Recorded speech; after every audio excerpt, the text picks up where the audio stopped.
Hello दोस्तों, आज की वीडियो में हम लोग UP TET most important PYQ series का पार्ट 6 देखेंगे। चलिए तो हम आज की क्लास को शुरू करते हैं।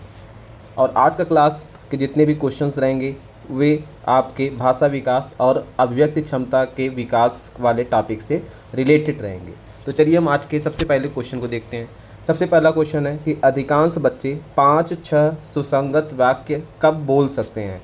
5 साल में, 1 साल में, 7 साल में और 3 साल में। तो आपको याद रखना है, जैसा कि ये आपका पूरा क्वेश्चन भाषा विकास से रिलेटेड रहेगा, तो इनसे आपको बहुत सारे क्वेश्चंस आपको जो नए 2026 में देखने को मिले हैं सीटेट वगैरह में, उसमें भी आप उसके क्वेश्चन भी देखने को मिलेंगे। साथ ही साथ जो आपके पीवाईक्यू यूपी टेट या सीटेट के रहे हैं उनसे भी आपको क्वेश्चन देखने को मिलेंगे। तो इससे आपको बहुत फ़ायदा होने वाला है, तो आप पूरा वीडियो का अंत तक देखिएगा। ठीक है, तो इसका क्या आंसर हो सकता है? तो आप याद रखिएगा 3 साल में। ठीक है, यानी कि जो अधिकांश बच्चे होते हैं 5 से 6 सुसंगत वाक्य कब बोल सकते हैं? तो आपका ऑप्शन नंबर डी होगा 3 वर्ष की। यानी हम कह सकते हैं 3 वर्ष की आयु तक भाषा अधिग्रहण प्रक्रिया उस स्तर पर पहुंच जाती है जहां बच्चे शब्दों को जोड़कर 5-6 सुसंगत वाक्यों को बनाना शुरू कर देते हैं। ये वाक्य लंबे और स्पष्ट होते हैं। ठीक है, तो आपका ऑप्शन कौन सा करेक्ट हो जाएगा? डी वाला, 3 वर्ष की आयु तक। ठीक, अगले क्वेश्चन की तरफ चलते हैं। अगला क्वेश्चन है कि लेव वाइगोत्स्की के अनुसार जैसे जैसे बच्चे बढ़ते हैं उनकी भाषा डैश की ओर विकसित होती है, यानी किधर से किधर की तरफ जाती है। पहला ऑप्शन है मूक वाक से मौखिकीकरण, दूसरा है मौखिकी कारण से आंतरिक वाक, दूसरा है आंतरिक वाक से बाहरी वाक, और अगला है निजी वाक से आत्मकेंद्रिक वाक। ठीक, तो यानी कि अगर लेव वाइगोत्स्की के अनुसार देखेंगे कि जैसे जैसे बच्चे बढ़ते हैं उनकी भाषा किधर से किधर की तरफ विकसित होती है, तो आपको याद रखना है उनकी भाषा पहले मौखिकीकरण होती है, फिर उसके बाद आंतरिक वाक में परिवर्तित हो जाती है। ठीक है, तो आपका ऑप्शन नंबर बी यहाँ पर करेक्ट हो जाएगा। ठीक, यानी कि लेव वाइगोत्स्की के अनुसार जो सामाजिक विकास सिद्धांत बच्चों की भाषा विकास की प्रक्रिया में प्रारंभ में मौखिक यानी बाहरी होती है, जो धीरे धीरे आंतरिक वाक यानी सोचने की भाषा में परिवर्तित हो जाती है। इसका अर्थ है कि जैसे बच्चे बड़े होते हैं उनकी भाषा बाहरी वाक से आंतरिक वाक की ओर विकसित होती है। इस लाइन को आपको याद रखना है, ये इंपॉर्टेंट लाइन है। ठीक है, यानी कि लेव वाइगोत्स्की के अनुसार भाषा बाहरी वाक से यानी बाहर से, यानी कि बोल सकते हैं कि जो बाहरी भाषा होगा जो बोल बोल के बच्चे सीखते हैं, धीरे धीरे वो आंतरिक वाक यानी कि बोल सकते हैं अब अंदर यानी कि अपने अंदर उस भाषा के माध्यम से चीज़ों को सोचते हैं और उस प्रकार से उनमें विकास होता है। ठीक, तो इस प्रकार से भाषा बाहरी वाक से आंतरिक वाक की ओर विकसित होती है। अगले क्वेश्चन की तरफ चलते हैं। अगला क्वेश्चन आपका असर्सन और रीजन से है कि गढ़ी वर्तनी लेखन के मुक्त अन्वेषण शिक्षकों को शिक्षार्थी स्तरों के प्रामाणिक मूल्यांकन के अवसर प्रदान करते हैं। असर्सन हो गया। रीजन देखेंगे कक्षा में भाषाई विविधता को देखते हुए भाषा का मूल्यांकन गतिशील होना चाहिए। ठीक है, अगर यहाँ पर देखेंगे असर्सन और रीजन, तो यहाँ पर आपका ऑप्शन नंबर बी होगा, वो करेक्ट होगा, क्योंकि इसमें असर्सन और रीजन इसका दोनों करेक्ट है। ठीक, अब देखते हैं इसका एक्सप्लेनेशन क्या है कि गढ़ी वर्तनी का मतलब क्या होता है। सबसे पहले इसको समझते हैं। तो गढ़ी वर्तनी का मतलब क्या होता है, यानी कि जो बच्चे शब्दों को उनके उच्चारण के आधार पर लिखने की प्रक्रिया से है, यानी कि इसका मतलब है कि जो बच्चे उच्चारण के आधार पर लिखने की प्रक्रिया से भाषा को सीखते हैं तो भाषाई विकास होता है, उसी को हम लोग गढ़ी वर्तनी बोलते हैं। ठीक है, और अगर हम देखें इसका एक्सप्लेनेशन देखें तो गढ़ी वर्तनी और मुक्त लेखन बच्चों की सोच को दर्शाते हैं। यह शिक्षकों को रटने के बजाय उनके वास्तविक भाषाई विकास को समझने का अवसर देते हैं।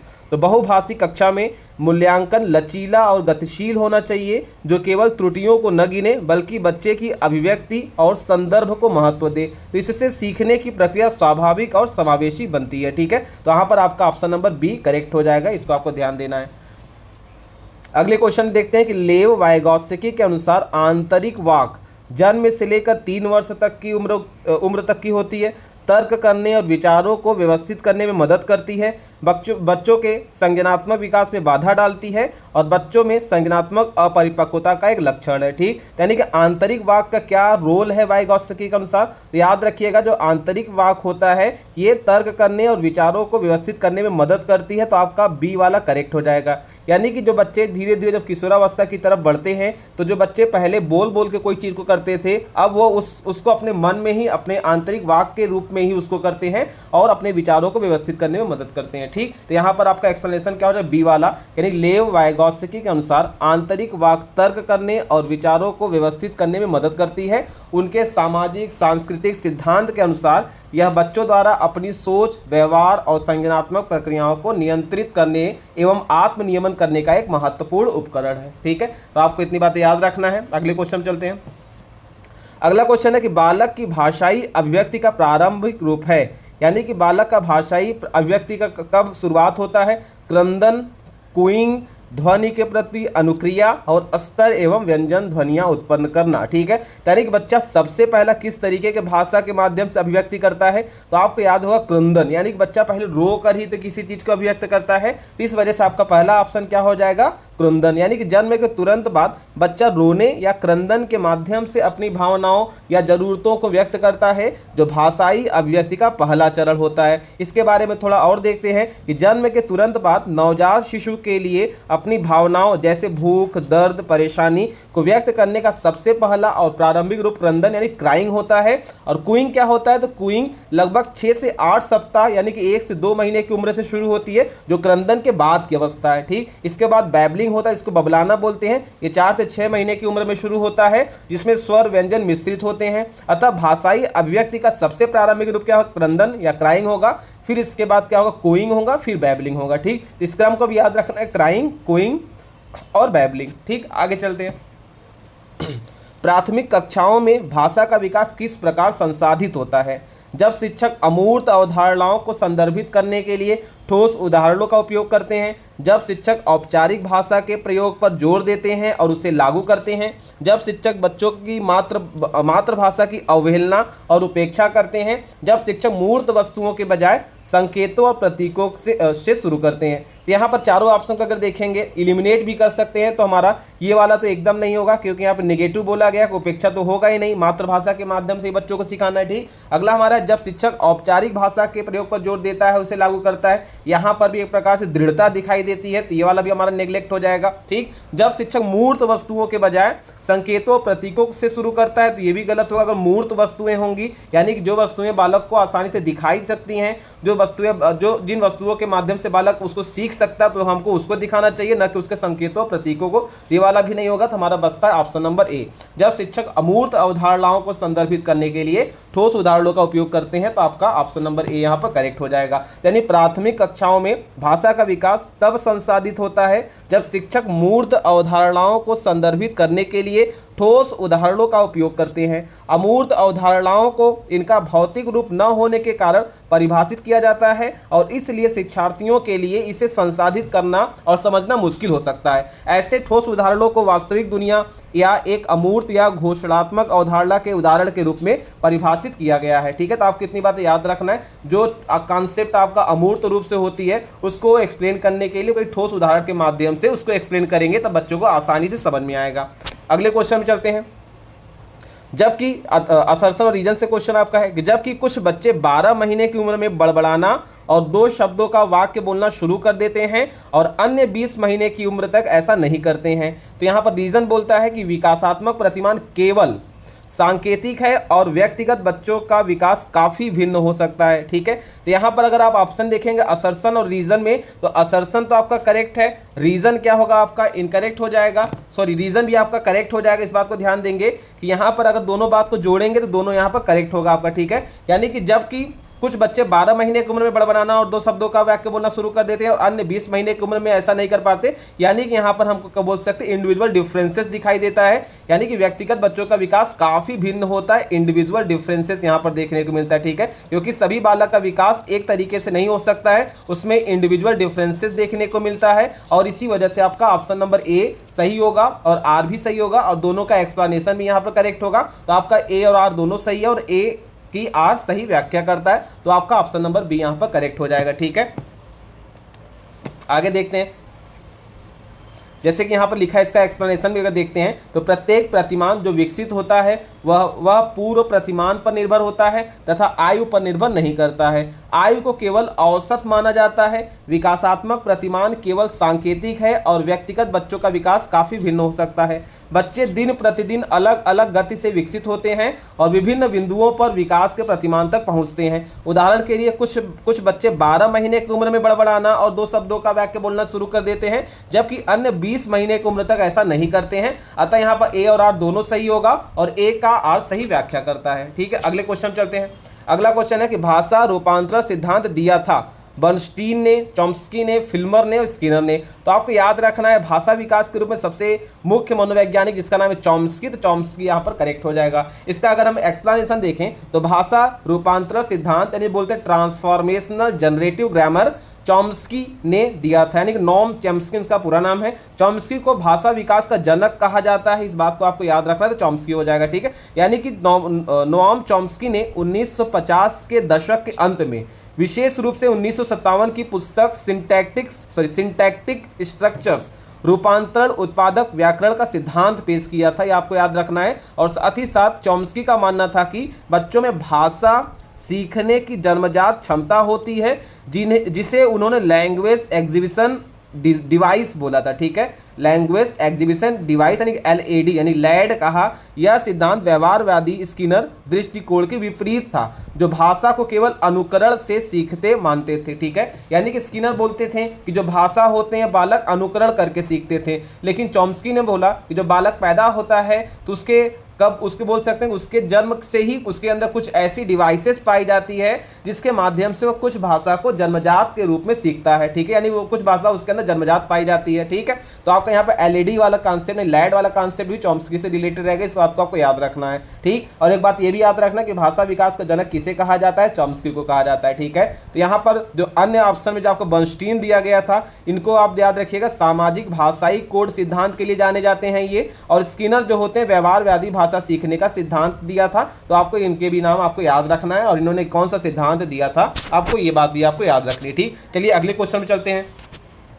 अगला क्वेश्चन है किसी भी नई भाषा को सीखने के लिए कहां से प्रारंभ किया जाना चाहिए? अक्षरों व शब्दों के मध्य साहचर्य से, वाक्यों के निर्माण से, शब्दों के निर्माण से, उपयुक्त में से कोई नहीं। यानी कि अगर कोई न्यू लैंग्वेज अगर हमको सीखना है, कोई न्यू लैंग्वेज अगर हम सीखना चाहते हैं तो उसको हमको कहाँ से शुरू करना चाहिए? तो सबसे पहले उसको हमको अक्षरों और शब्दों के मध्य साहचर्य से, यानी कि जो हमारे अक्षर यानी अल्फ़ाबेट होंगे और जो वर्ड होंगे उनका किस तरीके से रिलेशन है, किस तरीके से यूज हो रहा है, हमको उसके बारे में सीखना होगा। इस वजह से हमारा कोई नई भाषा सीखना है, सबसे पहले अक्षर व शब्दों के माध्यम साहचर्य होना चाहिए। तो आपका ऑप्शन नंबर ए यहाँ पर करेक्ट हो जाएगा, ठीक है। याद रखिएगा किसी नई भाषा को सीखने के लिए अक्षरों व शब्दों के मध्य साहचर्य से प्रारंभ किया जाना चाहिए, क्योंकि भाषा सीखने की प्रक्रिया क्रमिक रूप से होती है। बालक पहले अक्षरों, फिर शब्दों और अंत में वाक्यों को सीखता है, अतः इनके मध्य साहचर्य होना अति आवश्यक होता है, ठीक। अगले क्वेश्चन में चलते हैं हम लोग।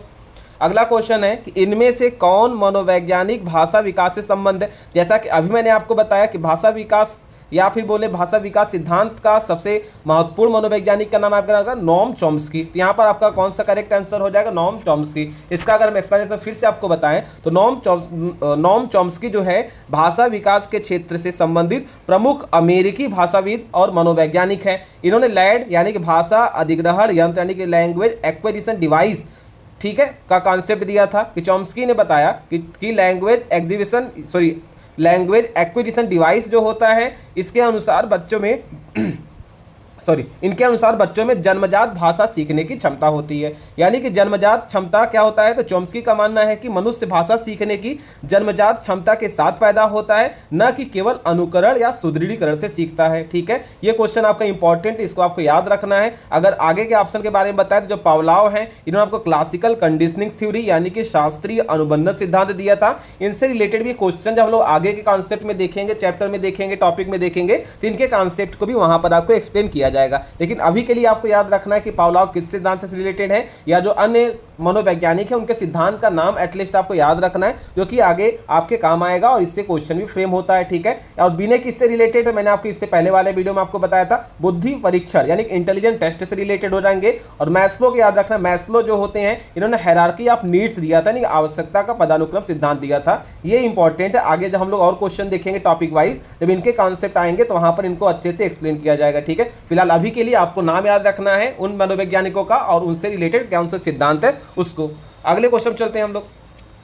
अगला क्वेश्चन है भाषा में अर्थ की सबसे छोटी इकाई है स्वनिम, वाक्य, संकेत, प्रयोग विज्ञान और रूपिम।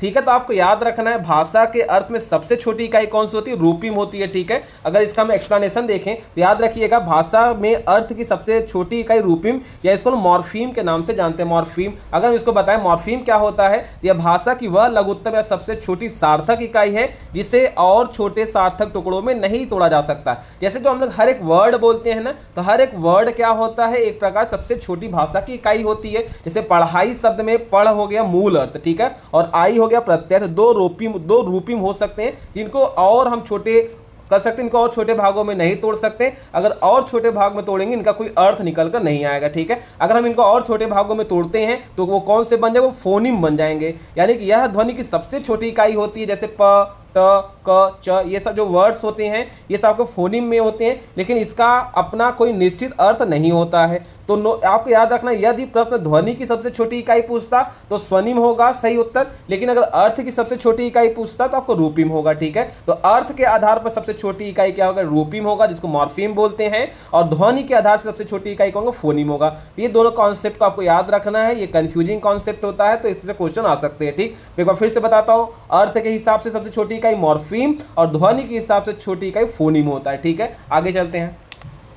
अगला क्वेश्चन है कि भाषा के विकास के लिए प्रारंभिक बचपन काल है कम महत्वपूर्ण, अति संवेदनशील, अमहत्वपूर्ण और निरपेक्ष। तो यहाँ पर याद रखिएगा भाषा के विकास के लिए जो प्रारंभिक बचपन काल होता है बहुत ही अति संवेदनशील होता है। क्यों अति संवेदनशील होता है, यानी छोटे बच्चों के सामने हम जिस भी तरह की भाषा का उपयोग करेंगे उसी भाषा का उनके अंदर धीरे धीरे अधिग्रहण होता है और उसी तरीके के भाषा को सीखते हैं। तो इस वजह से हम छोटे बच्चों के सामने या प्रारंभिक बचपन काल में उनके सामने हमको जिस तरीके से भाषा बोलनी चाहिए उस पर हमको बहुत विशेष ध्यान देना चाहिए, क्योंकि यह बहुत ही अति संवेदनशील अवस्था होती है। ठीक, अगर हम इसका एक्सप्लेनेशन आपको बताएं तो याद रखिएगा भाषा के विकास की दृष्टि से प्रारंभिक बचपन काल अति संवेदनशील माना जाता है। और स्ट्रैंग के अनुसार, एक मनोवैज्ञानिक स्ट्रैंग ने बोला कि इस अवस्था में बालकों की भाषा में बहुत रुचि होती है, अतः इस बात पर विशेष बल दिया जाना आवश्यक है कि बालक भाषा का अधिक से अधिक ज्ञान प्राप्त करे। ठीक है, अगले क्वेश्चन चलते हैं। अगला क्वेश्चन है कि भाषा विकास के लिए सबसे संवेदनशील समय निम्नलिखित में से कौन सा है। पहला है मध्य बचपन का समय, दूसरा है वयस्कावस्था हो गया, तीसरा है प्रारंभिक बचपन का समय और चौथा जन्म पूर्व का समय। ठीक, यानी कि याद रखिए भाषा विकास के लिए सबसे संवेदनशील समय, अभी मैंने आपको बताया प्रारंभिक बचपन का समय सबसे ज्यादा संवेदनशील समय माना जाएगा। वयस्कावस्था तक तो बच्चा बहुत कुछ भाषा के बारे में सीख लेता है और मध्य बचपन का समय भी बच्चा वाक्य बनाना सीख लेता है। तो आपका प्रारंभिक बचपन का जो समय होगा सबसे महत्वपूर्ण होगा, तो ऑप्शन नंबर सी यहाँ पर करेक्ट हो जाएगा। यानी कि प्रारंभिक बचपन का समय भाषा विकास के लिए सबसे संवेदनशील समय होता है। इस अवस्था में बालक अपने परिवार के सदस्यों द्वारा बोले गए शब्दों का अनुकरण करता है और अपनी भावनाओं इच्छाओं को भाषा के माध्यम से व्यक्त करता है। ऐसी स्थिति में यदि पारिवारिक सदस्य का भाषा अस्पष्ट, बहुभाषी या बालक को भाषा सुनने समझने या सीखने के पर्याप्त अवसर नहीं मिलते तो उनमें भाषा विकार संबंधी समस्याएं उत्पन्न हो जाती है। यानी कि इस अवस्था में बच्चे के सामने हमको सुचारू रूप से बोल सकते हैं और स्पष्ट भाषा का उपयोग करना चाहिए ताकि बालक उस भाषा को अपना अधिग्रहण करके उसको सीख सके और अपने भावनाओं को व्यक्त कर सके। अगले क्वेश्चन चलते हैं कि मध्य बाल्यावस्था में भाषा डैश के बजाय डैश अधिक है। यानी कि यहाँ पर भरना हमको क्या होगा, तो याद रखिएगा मध्य बाल्यावस्था में जो भाषा होती है, ऑप्शन अगर देखें अहम केंद्रिता, अहम केंद्रित से सामाजिकृत, सामाजिकृत से अहम केंद्रित, जीववादी से सामाजिकृत और परिपक्व से अपरिपक्व की ओर। तो आपको याद रखना मध्य बाल्यावस्था में भाषा जो होती है सामाजिकृत से अहम केंद्रित की ओर अधिक होती है। ठीक है, यानी कि ऑप्शन नंबर बी यहाँ पर करेक्ट हो जाएगा। यानी मध्य बाल्यावस्था में भाषा सामाजिकृत के बजाय अहम केंद्रित अधिक होती है। यानी कि बालक सामाजिक नियमों से प्रेरित होकर कार्य नहीं करता है और अपनी इच्छाओं के सामने दूसरे की इच्छाओं को भी स्वीकार नहीं करता है। तो आपका ऑप्शन नंबर बी यहाँ पर करेक्ट हो जाएगा। ठीक है, चलिए हम लोग अगले कक्षा में अगला क्लास देखते हैं कि कक्षा 1 में बच्चों का, अगले क्वेश्चन में कक्षा 1 में बच्चों की भाषा कौशल का विकास क्रम में होना चाहिए। यानी कि जो बच्चे की भाषा कौशल का एक क्रम होता है उसको अगर आप यहाँ पर ले तो ऑप्शन देखते हैं सुनना, बोलना, पढ़ना, लिखना। अगला ऑप्शन लिखना, पढ़ना, सुनना, बोलना। अगला है सुनना, लिखना, बोलना, पढ़ना और लास्ट लिखना, बोलना, पढ़ना, सुनना। तो आपको याद रखना जब भी इस तरीके का क्वेश्चन आया कि बच्चों की भाषा कौशल का विकास क्रम क्या होना चाहिए तो सबसे अंत में हमको रखना है लिखने वाला काम, यानी कि रिटेन वर्क सबसे लास्ट में होगा। तो याद रखिएगा इन सारे ऑप्शन में एक ही हमारा ऑप्शन इसमें लिखना टर्म आपका सबसे लास्ट में है, तो आपका ऑप्शन नंबर ए हो जाएगा। यानी कि बच्चों की भाषा कौशल का विकास सबसे पहले सुनने से होता है, यानी कि लिसनिंग से होगा। ठीक है, फिर उसके बाद स्पीकिंग यानी बोलने से होगा, फिर रीडिंग से होगा, लास्ट में क्या होगा, पढ़ने से होगा, लिखने से होगा, रीड राइटिंग से होगा। ठीक है, यानी कि LSRW, आपको ये क्रम याद रखना है, LSRW, बार बार बोल के इसको आप याद कर सकते हैं, LSRW यानी listening, speaking, reading and writing, ये क्रम होगा भाषा कौशल के विकास का क्रम में। ठीक है, तो यहाँ पर इसका एक्सप्लेनेशन फिर से देखते हैं कि कक्षा में एक बच्चे की भाषा कौशल का क्रम इस प्रकार होना चाहिए, जैसे सुनना, बोलना, पढ़ना और लिखना। बालक शब्दों को सुनता है, फिर उनका प्रयोग करने का प्रयास करता है, फिर धीरे धीरे पढ़ना सीखता है और फिर वह अंतिम क्रिया के रूप में लिखना सीखता है। इसलिए एक कुशल अध्यापक को इस विकास क्रम का पूरा ध्यान देना चाहिए, यानी कि listening, speaking, reading and writing. ठीक है, तो ये थे कुछ हमारे बहुत इंपॉर्टेंट क्वेश्चन भाषा विकास से। इनसे आपके बहुत सारे छोटे छोटे जो कॉन्सेप्ट हैं, इनके क्वेश्चन आपको एग्जाम्स में देखने को मिल सकते हैं। तो आज के वीडियो में हम बस इतने ही क्वेश्चन को देखेंगे। आने वाले वीडियो में हम आपको कुछ और नए क्वेश्चन और कुछ नए पीवाईक्यू क्वेश्चन को आपको डिस्कस कराएंगे, प्रैक्टिस कराएंगे, जिससे आपके एग्जाम्स में बहुत इंपॉर्टेंट, बहुत हेल्प मिल सके। ठीक है, तब तक के लिए हमारे चैनल से जुड़े रहें और हमारे पुराने वीडियो को आप देखते रहें। अगर आपको वीडियो पसंद आता है तो उसको आप लाइक कीजिएगा, कमेंट कीजिएगा, ठीक है, सब्सक्राइब कीजिएगा। ठीक है, थैंक यू सो मच।